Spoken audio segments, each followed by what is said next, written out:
Hi, squirrel listeners.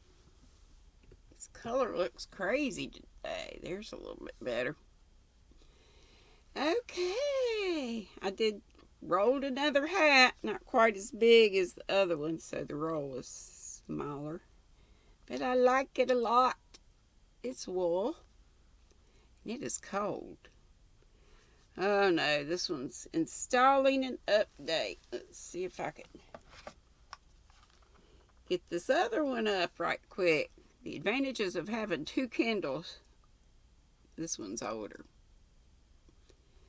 So I felt like I needed an update.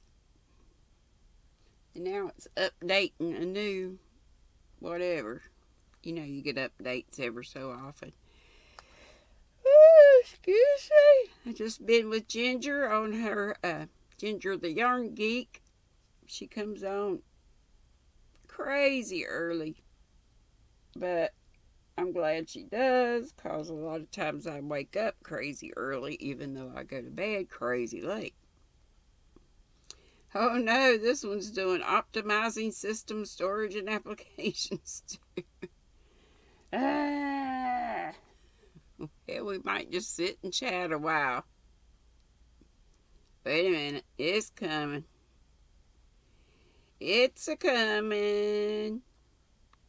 But I do hope y'all are having a great Saturday so far. Whoops.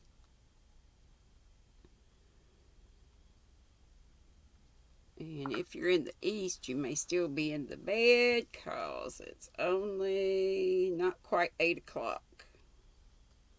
Not quite 8. Not quite.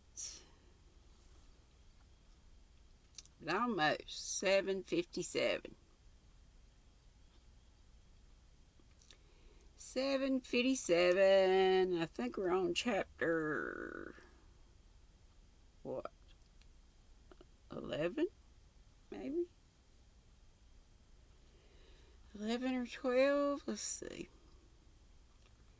Come up, back. Now it's taking forever. Forever to load. Today is StreamYard Saturday, so my live today is at 3. And y'all know I'm not a fan of the StreamYard just because I'm so squirrely anyway. It's like worse than a 3-ring circus for me to try to keep up, but I'm going to try to do it differently. Oh my goodness, we're on chapter 13.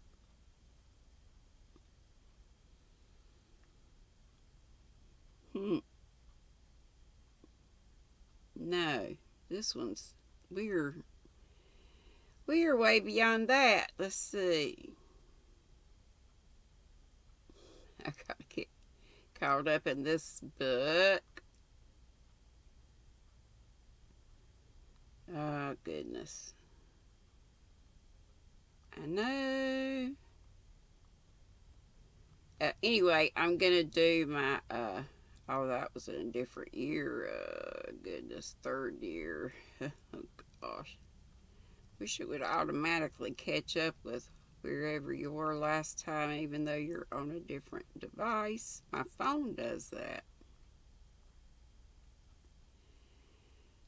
But anyway, today I'm planning on just having one person at a time up with me, and maybe ask them some of those file tag questions like we were doing yesterday, and we've done some before.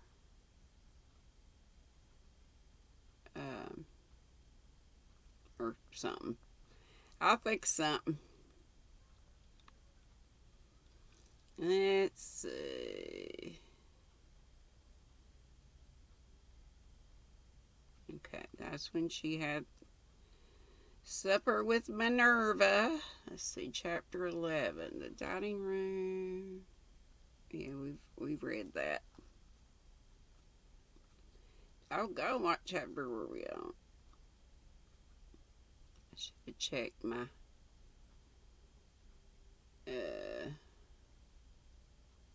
I think we're on chapter 12, because I think I remember this being the last thing I read in chapter 11. And Anne was writing a letter to Gilbert, and she said, "And for once in my life, I've met a person who could talk me down."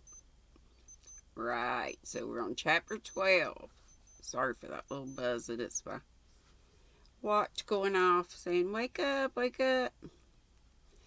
Chapter 12. In year 3, little Elizabeth Grayson had been born expecting things to happen. They seldom happened under the watchful eyes of grandmother, and the woman never brightened her expectations in the least. Things were just bound to happen sometime, if not today, then tomorrow.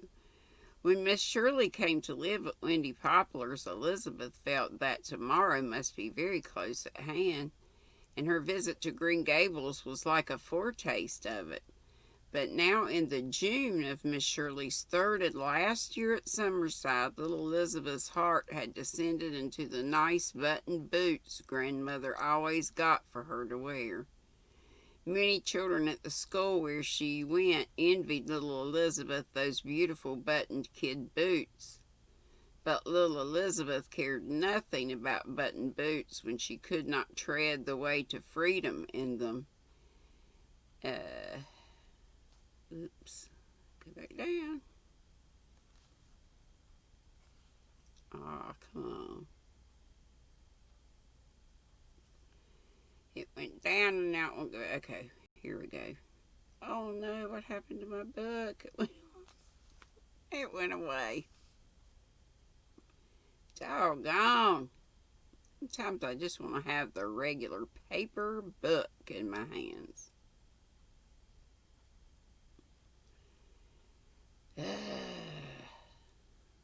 It went back, way back to where it was before. Good grief.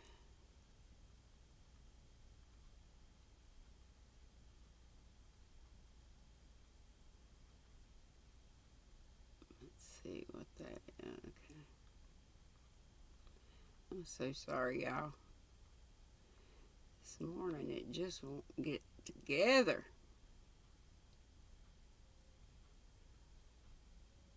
That was 9, 10,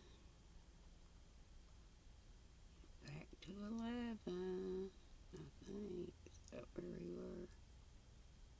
No, 12. See, I already forgot. Oh, come on. Okay. Yep. Alright. Okay, about the boots. And then she said, okay. At the end of June, she would be leaving for Summerside and going back. Oh, wait a minute. And now her adored Miss Shirley was going away from her forever. At the end of June, she would be leaving Summerside and going back to that beautiful Green Gables. Little Elizabeth simply could not bear the thought of it. It was of no use for Miss Shirley to promise that she would have her down to Green Gables in the summer before she was married. Little Elizabeth knew somehow that grandmother would not let her go again. Little Elizabeth knew grandmother had never really approved of her intimacy with Miss Shirley. "It will be the end of everything, Miss Shirley," she sobbed. "Let's hope, darling, that's only a new beginning," said Anne cheerfully. But she felt downcast herself. No word had ever come from little Elizabeth's father. Either her letter had never reached him, or he did not care. For if he did not care, what was to become of Elizabeth? It was bad enough now in her childhood, but what would it be like later on? "These 2 old dames will boss her to death," Rebecca Dew had said. Anne felt that there was more truth than elegance in her remark. Elizabeth knew that she was bossed, and she especially resented being bossed by the woman. She did not like it in grandmother, of course, but one conceded reluctantly that perhaps a grandmother had a certain right to boss you. But what right had the woman? Elizabeth always wanted to ask her that right out. She would do it sometime when tomorrow came. And oh, how she would enjoy the look on that woman's face. Grandmother would never let little Elizabeth go out walking by herself for fear, she said, that she might be kidnapped by gypsies. A child had been once 40 years before. It was very seldom gypsies came to the island now, and little Elizabeth felt that it was only an excuse. But why should grandmother care whether she were kidnapped or not? Elizabeth knew that grandmother and the woman didn't love her at all. Why, they never even spoke of her by her name if they could help it. It was always the child. How Elizabeth hated to be called the child, just as they might have spoken of the dog or the cat, if there had been one. But when Elizabeth had ventured a protest, grandmother's face had grown dark and angry, and little Elizabeth had been punished for impertinence, while the woman looked on well content. Little Elizabeth often wondered just why the woman hated her. Why should anyone hate you when you were so small? Could you be worth hating? Little Elizabeth did not know that the mother, whose life she had lost, had been that bitter old woman's darling, and if she had known, could not have understood what perverted shapes thwarted love can take. Little Elizabeth hated the gloomy, splendid evergreens where everything seemed unacquainted with her, although she had lived in it all her life. But after Miss Shirley had come to Windy Poplars, everything had changed magically. Little Elizabeth lived in a world of romance after Miss Shirley's coming. There was beauty wherever you looked. Fortunately, grandmother and the woman couldn't prevent you from looking, though Elizabeth had no doubt they would if they could. The short walks along the red magic of the harbor road, which was all too rarely permitted to share with Miss Shirley, were the highlights in her shadowy life. She loved everything she saw. The faraway lighthouse, painted in odd red and white rings, the far dim blue shore, the little silvery blue waves, the ridge lights that gleamed through the violet dusk, all gave her so much delight that it hurt. And the harbor with its smoky islands and glowing sunsets. Elizabeth always went up to a window in the mansard roof to watch them through the treetops, and the ships that sailed at the rising of the moon, ships that came back, ships that never came back. Elizabeth longed to go in one of them on a voyage to the island of happiness. The ships that never came back stayed there where it was always tomorrow. That mysterious red road ran on, and her feet itched to follow it. Where did it lead to? Sometimes Elizabeth thought she would burst if she didn't find out. When tomorrow really came, she would fare forth on it and perhaps find an island all her own where she and Miss Shirley could live alone, and grandmother and the woman could never come. They both hated water and would not put a foot in a boat for anything. Little Elizabeth liked to picture herself standing on an island and mocking them as they stood vainly glowering on the mainland shore. "This is tomorrow," she would taunt them. "You can't catch me anymore. You're only in today." What fun that would be! How she would enjoy the look on the woman's face. Then one evening in late June, an amazing thing happened. Miss Shirley had told Mrs. Campbell that she had an errand next day at Flying Crowd to see a certain Mrs. Thompson, who was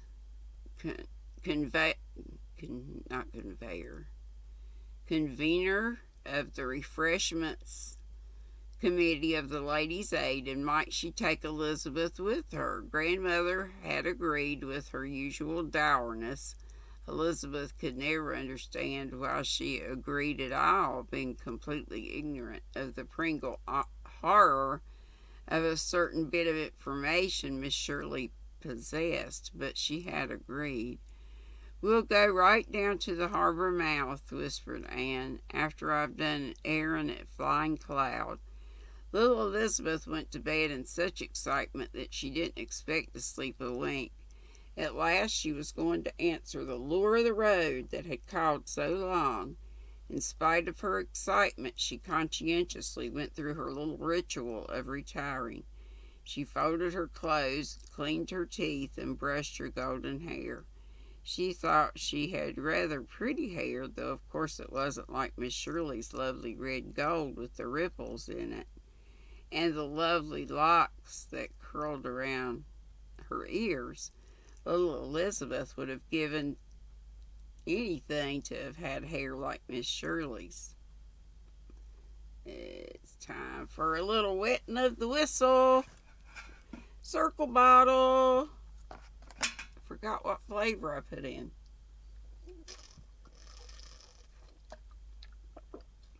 Might be fruit punch. I had coffee yesterday. Mocha something. I didn't like it at all. I'm going to check with them and see if they'll send me something else. I hope they will. Before she got into bed, little Elizabeth opened one of the drawers in the high black polished old bureau and took a carefully hidden picture from under a pile of hankies, a picture of Miss Shirley, which she had cut out of a special edition of the Weekly Courier that had reproduced a photograph of the high school staff. "Good night, dearest Miss Shirley." She kissed the picture and returned it to its hiding place. Then she climbed onto her bed and cuddled down under the covers, for the June night was cool and the breeze of the harbor searching. Indeed, it was more than a breeze tonight. It whistled and banged and shook and thumped, and Elizabeth knew the harbor would be a tossing expanse of waves. Under the moonlight, what fun it would be to steal down close to it under the moon. But it was only in tomorrow one could do that. Where was Flying Cloud? What a name. Out of tomorrow again. It was maddening to be so near tomorrow and not be able to get into it. But suppose the wind blew up rain for tomorrow. Elizabeth knew she would never be allowed to go anywhere in the rain. She sat up in bed and clasped her hands. "Dear God," she said, "I don't like to meddle, but could you see that it's a fine tomorrow, please, dear God?" The next afternoon was glorious. Little Elizabeth felt as if she had slipped from some invisible shackles when she and Miss Shirley walked away from that house, all gloom. She took a huge gulp of freedom, even if the woman was scowling after them through the red glass of the red front door. How heavenly to be walking through the lovely world with Miss Elizabeth. It was always so wonderful to be alone with Miss Shirley. What would she do when Miss Shirley had gone? What would she do? Oh, but little Elizabeth put the thought firmly away. She wouldn't spoil the day of thinking it. Perhaps, a great perhaps, she and Miss Shirley would get into tomorrow this afternoon, and then they would never be separated. Little Elizabeth just wanted to walk quietly on towards the blueness at the end of the world, drinking in the beauty around her. Every turn and kink of the road revealed... every kink of the road. Oh, where did I go? Kink of the road revealed new loveliness, and it turned and kinked interminably, following the windings of a tiny river that seemed to have appeared from nowhere. On every side were fields of buttercups and clover where bees buzzed. Now and then they walked through a milky way of daisies. Far out the strait laughed at them in silver-tipped waves. The harbor was like watered silk. Little Elizabeth liked it better than the way that way than when it was like pale blue satin. They drank the wind in. It was a very gentle wind. It purred about them and seemed to coax them on. "Isn't it nice walking with the wind like this?" said little Elizabeth. "A nice, friendly, perfumed wind," said Anne, more to herself than Elizabeth. "Such a wind as I used to think a mistral was. Mistral sounds like that. What a disappointment when I found out it was a rough, agreeable wind." Elizabeth didn't quite understand. She had never heard of the mistral, though the music of her beloved's voice was enough for her. The very sky was glad enough for her. The very sky was glad. A sailor with gold rings in his ears, the very kind of person one could meet in tomorrow, smiled as he passed them. Elizabeth thought of a verse she had learned in Sunday school: "The little hills rejoice on every side." Had the man who wrote that ever seen hills like these blue ones over the harbor? "I think this road leads right to God," she said dreamily. "Perhaps," said Anne. "Perhaps all roads do, little Elizabeth. We turn off here just now. We must go over to that island. That's Flying Cloud." Flying Cloud was a long, slender inlet lying about a quarter of a mile from the shore. There were trees on it and a house. Little Elizabeth had always wished she might have an island of her own with her little bay of silver sand in it. "How do we get to it?" "We'll row out in this flat," said Miss Shirley, picking up the oars in a small boat tied to a leaning tree. Miss Shirley could row. Was there anything Miss Shirley couldn't do? I think she's got a little crush she's been having.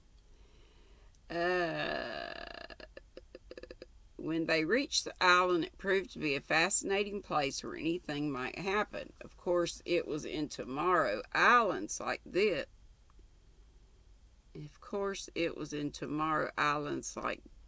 this didn't happen except in Tomorrow. They had no part or lot in Humdrum today. A little maid who met them at the door of the house told Anne she would find Miss Thompson on the far end of the island, picking strawberries. Fancy an island where those worlds get so sleepy. Fancy an island where wild strawberries grew. Anne went to hunt Mrs. Thompson up, but first she asked if little Elizabeth might wait in the living room. Anne was thinking that little Elizabeth looked rather tired after her unaccustomed long walk and needed a rest. Little Elizabeth didn't think she did, but Miss Shirley's lightest wish was law. It was a beautiful room with flowers everywhere and wild sea breezes blowing in. Sea breezes, did I say that? Elizabeth liked the mirror over the mantel, which reflected the moon so beautifully, and through the open window a glimpse of harbor and hill and strait. All at once a man came through the door. Elizabeth felt a moment of dismay and terror. Was he a gypsy? He didn't look like her idea of a gypsy. But of course, she had never seen one. He might be one. Then, in a swift flash of intuition, Elizabeth decided she didn't care if he did kidnap her. She liked his crinkly hazel eyes and his crinkly brown hair and his square chin and his smile, for he was smiling. "Now, who are you?" he asked. I'm me," faltered Elizabeth, still a little flustered. "Oh, to be sure, you. Popped out of the sea, I suppose. Come up from the dunes. No name known among mortals." Elizabeth felt that she was being made fun of a little, but she didn't mind.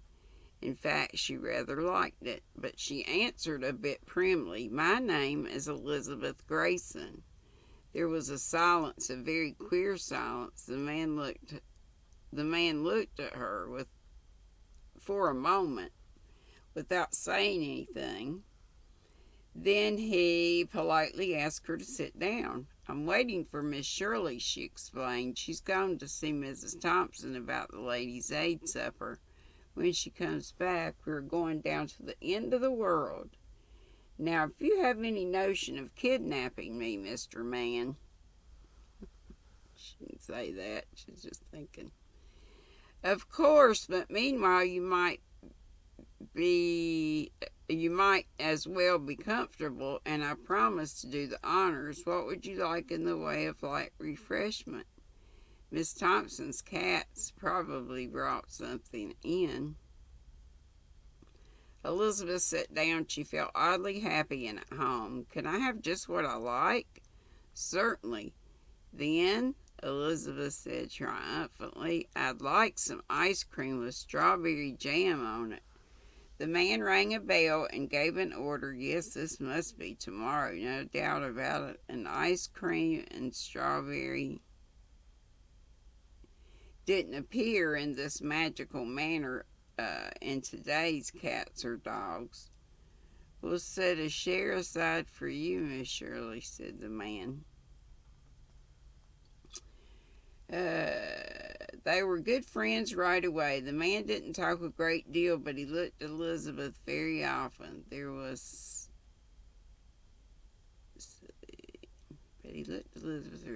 a tenderness in his face, a tenderness she had not ever seen before in anybody's face. Not even Miss Shirley. She felt that he liked her, and she knew she liked him. Finally, he glanced out of the window and stood up. "I think I must go now," he said. "I see your Miss Shirley coming up for the walk. So you'd rather not be alone. So you'll not be alone." "Won't you wait and see Miss Shirley?" asked Elizabeth, licking her spoon to get the last vestige of the jam. Grandmother and the woman would have died of horror had they seen her. "Not this time," said the man. Elizabeth knew he hadn't the slightest notion of kidnapping her, and she felt the strangest, most unaccountable sensation of disappointment. "Goodbye and thank you," she said politely. "It's very nice here, and tomorrow." "Tomorrow? This is tomorrow," explained Elizabeth. "I've always wanted to get in tomorrow, and now I have." "Oh, I see. Well, I'm sorry to say I don't know much about. I don't.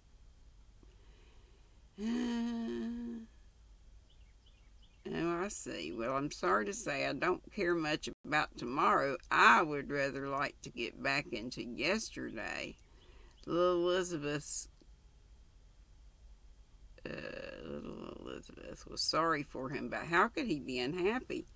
How could anyone living in tomorrow be unhappy? Elizabeth looked longingly back to Flying Cloud as they rode away, just as they pushed through the scrub spruces that fringed